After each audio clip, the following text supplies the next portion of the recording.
Um, it's difficult when you break it down into chunks.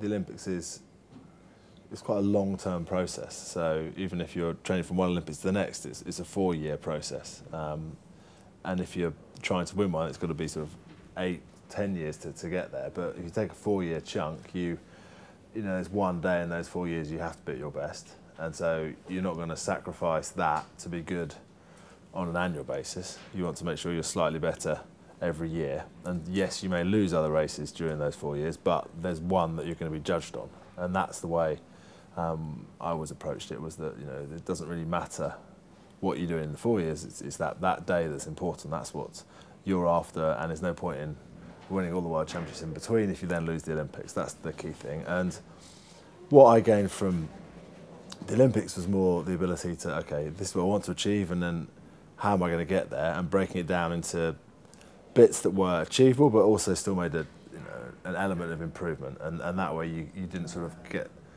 psyched out by the goal being so far away and just thinking, I've got this relentless 4 years. You break it down into achievable but still significant steps, and having done that then gives you the confidence to go out and try and achieve something in another area, in that you can, okay, if I want to get here, how am I going to get there? And then you again just build up in little bits that are achievable rather than are so daunting. And I think that's the same whether it's, you know, a family, a relationship, a business or sport, that that's the way you need to go about it. You're not suddenly going to find yourself elevated there overnight. You know? Otherwise everyone would have a business plan of, right, I'm going to win the lottery, which is not really, it's very good, but it's not really going to happen to everyone. And so therefore you want to work your way to that target in a structured way.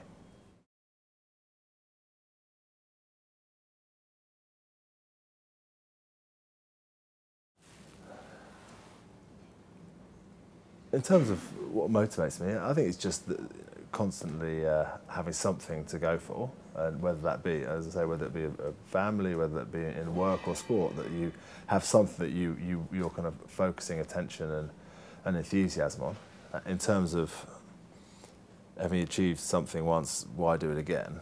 I remember my coach at the airport. This is bad. At the airport on the way back from the Sydney Olympics, he said, I was deciding then whether I was going to carry on to the next Olympics, and he was saying, anyone can win once, real champions do it again.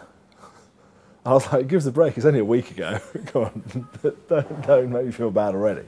But it kind of rung true that you think, okay, it's repeated success is what's important, and I think that's what people got frustrated about with maybe England rugby. They won in 2003, and then they had a real couple of lean years, and the cricket, they won the Ashes in 2005 and had a couple of lean years, and I'm sure they'll learn from the Ashes this winter, having obviously won it at home again and then away, that they want to keep building to be the #1 side in the world, and it's repeated success, whether it's United now or Liverpool 2 decades ago. That sorry, not Newcastle yet. But that's the way. It's repeated success is what you get judged on. It's much easier to be an underdog in anything, whether it is business or sport, than a champion, because a champion has got to sort of reset their boundaries, and that's the impressive thing about a United, Liverpool, Redgrave, Schumacher, Armstrong, all those people.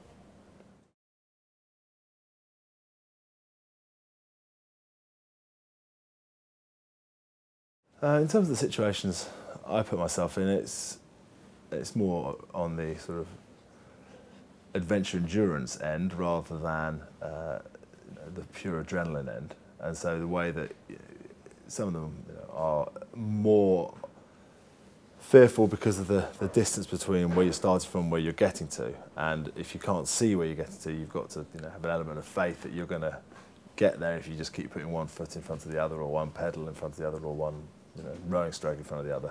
And you're only going to have that confidence if you prepare properly. And I'm sure that's the same for every walk of life. If you know you've done the preparation that will get you there, then whatever's thrown at you, you've got the ability to cope with. And that's how I try and approach everything I do. As if you start and listen to Sarah speak, if you go into something thinking it's going to be a breeze, it's going to come back and bite you. Or where she went in very sure about what she needed to do and what she had to cope with, and therefore she could, you know, cope with all the different things that got flung at her. And if that's the same whether it's sport as well, you know, or sort of adventure exploration. If you are well prepared, then you can deal with things in a different way. And I think that's often, you look at the great explorers, you look at Shackleton, the things that he got dealt with when he spent 2 years stuck in the ice down there, that, you know, he had the ability to practically solve problems and also listen to the advice of other people within the sort of other guys on the trip, and that, you know, made a big difference. I think not getting flustered and just having the confidence to back your preparation.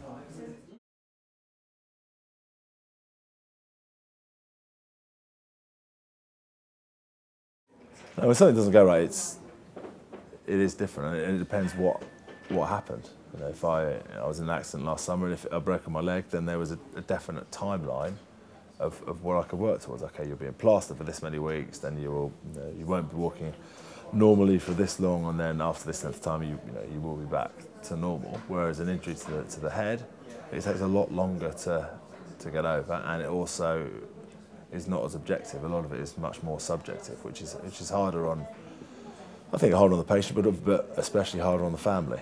And my kids and wife were, you know, a day away from not seeing me again, and so therefore everything I do now, there has to be real relevance to do it if I'm away for, you know, a day or 2 days a week, and that has had an effect. But as I said, the things I didn't do weren't adrenaline based. I got hit on a public highway. I wasn't anywhere remote. I was on a road in America, and all of us go on a public highway every day, whether we're walking on a pavement, cycling on a road, or driving on a road, and, you know, you aren't totally in control of your destiny there. You have to have an element of trust in other people, and so you can't live your life totally excluded unless you never leave your ivory tower, in which case that's not fun at all. So it just has to be an element of just thinking through every connotation. You know, something that, you know, is perceived as low risk can have a really high consequence, and that's, I guess, has been brought into focus over the last year.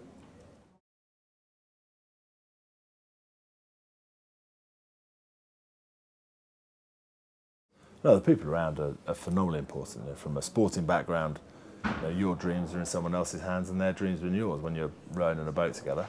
And in terms of sort of the more, or the less sterile environments, which, you know, adventure, you know, is, because the world of sport is very sterile. Whether it's, you know, rowing a boat on a lake or playing football in a pitch in the middle of a stadium, it is self-contained. Whereas if you're doing something on the Atlantic or in Antarctica, you are you're open to a lot more variables. And I think in a work situation, I don't think anyone likes someone that is always asking, shall I do this, shall I do that? You know, asking all the time. But it's important to, if you are stuck, to think, right, I've got to ask advice, or if you're not sure, to ask advice.